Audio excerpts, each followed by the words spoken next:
Well, there's one good thing, and I believe it's the only good thing about a megalomaniac trying to establish an authoritarian regime, is that they end up having multiple points of failure by their own design. They replace experts with yes men and remove critics and blockers from their team. And in doing so, they create a machine that is just fundamentally incapable of executing its own purpose. And obviously that doesn't mean that we can just sit here and wait for it to fall apart on its own. They can, of course, still do a lot of damage if left uncontested. But that is actually exactly why they're still intentionally trying to create this sense of defeatism. It's why they're scrambling to gain as much momentum as they can and to hide their ineptitude for as long as they can before coming up against the legitimate guardrails of democracy and like decent human society, which is already happening.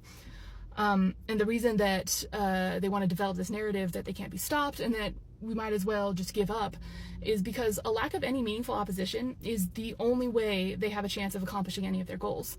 The entirety of their success hinges on us believing that narrative. Because if we don't, their overwhelming incompetence will continue to be their greatest liability. And we've already seen plenty of that play out, like with these signal chats. But we're going to keep seeing more and more of that the closer that President Musk and his little water boy get to the organizational structure that they're planning. So that is why continuing to protest and to engage in opposition however you can, to not be intimidated, is still so critically important because it's working. The companies are feeling the boycotts, and the administration just keeps getting embarrassed over and over again by their repeated legal and economic and international losses, and as a result they are getting increasingly reckless.